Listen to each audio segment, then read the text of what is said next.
हमें पता है हमारा इंग्लिश एग्जाम आ गया है, it's knocking on the door. अब क्या करना है? कुछ भी नहीं करना है। जो वर्षा मैम बता रही है बस उतना कर जाना काफ़ी है आपकी इंग्लिश में अच्छे मार्क्स लाने के लिए। अब सबसे इम्पॉर्टेंट मैटर ये करता है, जब आप एग्जाम हॉल में चले गए और जब आपने पेपर लिखना स्टार्ट किया तो आपकी कॉपी का प्रेजेंटेशन कैसा होना चाहिए जो आपको मार्क्स दिला सकता है पूरे में से पूरा।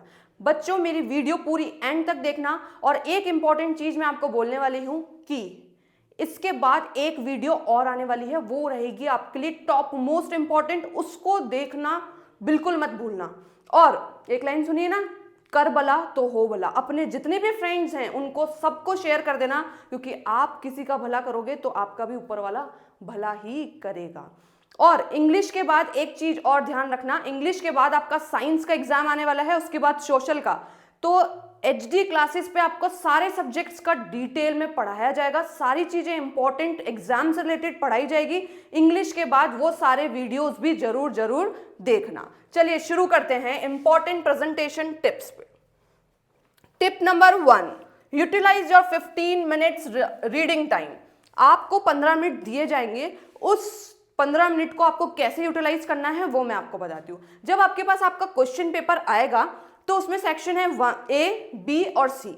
तो उन तीनों में से आपको सबसे पहले ये देखना है कि आपको कौन सा सेक्शन अच्छे से आता है, क्योंकि आपको स्टार्टिंग करनी है वहीं से। अब बच्चे मुझसे ये पूछ रहे हैं मैम पहले सेक्शन ए अटेंड करूं कि बी करूं कि सी करूं, तो आपको सबसे पहले वो सेक्शन अटेंड करना है जो कि आपको अच्छे से आता है। और एक चीज ध्यान रखना, जैसे आप कॉपी में लिखना स्टार्ट करें तो ऊपर आपको सेक्शन मेंशन करना है ऐसे। आ गई मेरी बात समझ में? और जब भी आप क्वेश्चन नंबर लिखे तो पूरा क्वेश्चन लिखे, उसके बाद उसका ऑप्शन लिखे और उसके बाद उसका आंसर लिखे। नीट एंड क्लीन आपकी कॉपी होनी चाहिए। पेपर कैसे स्टार्ट करना है? Always start with your strongest zone, जो मैंने अभी आपको बोला।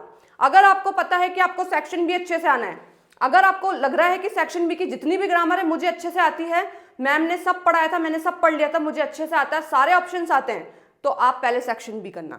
लेकिन अगर आपको ऐसा लगता है कि सेक्शन सी के जितने भी क्वेश्चन आंसर्स दे रखे हैं, चाहे वो एक्सट्रैक्ट हो, पोयम बेस्ड हो, लॉन्ग हो, वेरी शॉर्ट हो, वो अगर आपको अच्छे से आते हैं तो आपको पहले वो करना है। ठीक है? नो कटिंग वर्क, ये गलती से भी मत करना। बच्चे क्या करते हैं, सपोज करो मैंने यहां लिखा इंग्लिश, ठीक है, सपोज करो मिस्टेक हो गई, एन लगाना भूल गई, डायरेक्ट जी लिख दिया मैंने, तो बच्चे इसको ऐसे कलरफुल पूरा कलर कर देते हैं। ये कलरिंग बिल्कुल भी नहीं करनी है। अगर आपसे कुछ भी गलती होती है तो you have to do only single line.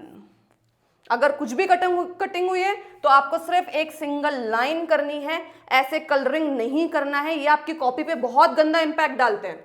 यहां मैंने मेंशन किया है do neat and clean work. जितनी अच्छी आपकी कॉपी होगी, एग्जामिनर को लगेगा ये बच्चा पढ़ने वाला है, इसको सब कुछ आता है, इसने काटा पिटी नहीं की है।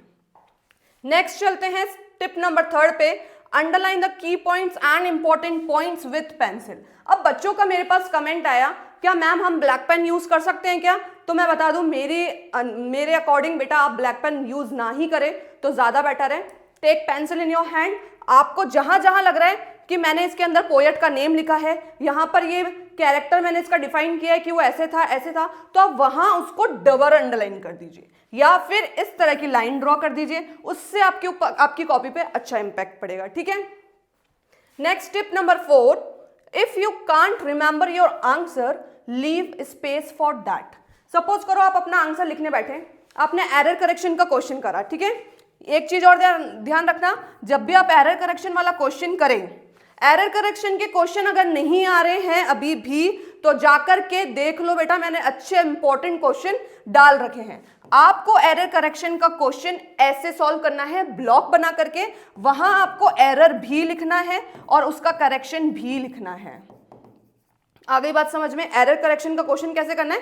ब्लॉक बना के। अब सपोज करो आप वहां भूल गए कि एरर क्या करना था और करेक्शन क्या करना था, तो वहां पर आप ब्लॉक बना के छोड़ दीजिए ताकि आप उसको बाद में कर लो। Neat and clean. और आप जो भी ऑप्शन लिख रहे हैं वो उसके सामने लिखना है, ये ए का है या बी का है। कटिंग बिल्कुल भी मत करना, ऑप्शन लिखना मत भूलना। नेक्स्ट आ जाओ, tip number 5, keep ticking the question. ये इंपॉर्टेंट है। क्वेश्चन पेपर पे पेंसिल लेकर के बैठोगे आप तो उस पर टिक करते जाना जो जो क्वेश्चन कर लिए, ताकि लास्ट में जब आप पूरा पेपर जब आपका फिनिश हो जाएगा, जब आप रिवाइज करोगे तो जिस क्वेश्चन पे टिक नहीं लगा हुआ होगा वो आपको रिमेंबर, वो रिकॉग्नाइज कराएगा आपको कि बेटा आपने एक क्वेश्चन छोड़ दिया, इस पे आपको फोकस करना है, ये आपको देखना है। जो टिक करे हुए होंगे वो आपको फटाफट बता देंगे कि ये क्वेश्चन हमने कर लिए। लास्ट टिप है बेटा आपकी, right the correct number of your question in answer sheet. बच्चे जल्दबाजी में क्या करते हैं, सपोज करो क्वेश्चन नंबर 4 का ए कर रहे हैं, ठीक है, जल्दी जल्दी में ए को बना दिया बी, हो गए मार्क्स वहीं कट। क्योंकि अगर आपने क्वेश्चन नंबर गलत डाल दिया, उसका सब पॉइंट गलत डाल दिया, तो वहां आपके मार्क्स कट हो जाएंगे। आपने आंसर सही लिखा हो या ना लिखा हो, मार्क्स गए आपके, क्योंकि आपने क्वेश्चन नंबर क्या डाल दिया, गलत। आ गई बात समझ में। एक चीज और मैं आपको बताऊंगी इंपॉर्टेंट, वो क्या है, जब भी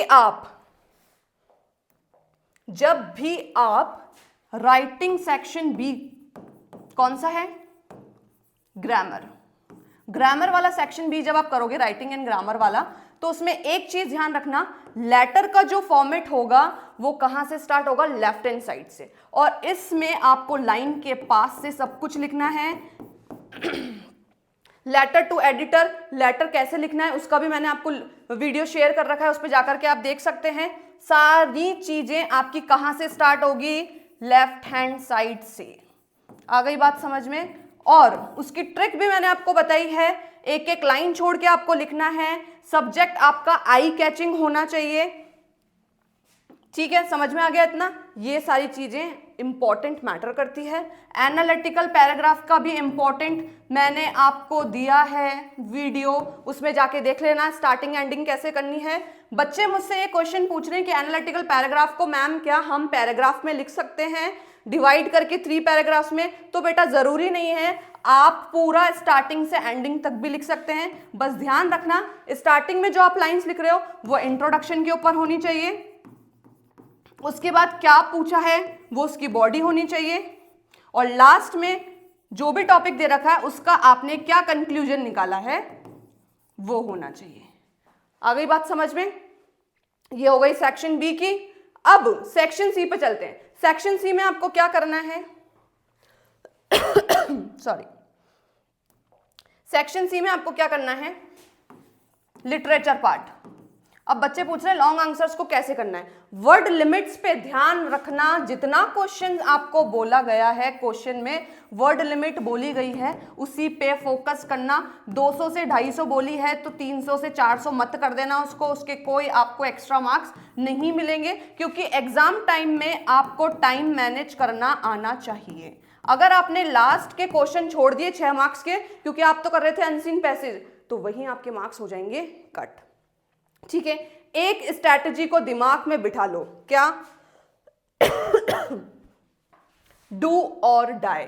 हमको करना है मतलब करना है, हमारे पास कोई ऑप्शन नहीं है।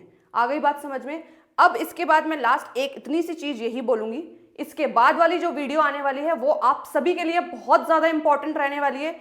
सभी देखना और अपने सभी फ्रेंड्स को शेयर कर देना। चलो मिलते हैं अपने नेक्स्ट वीडियो में।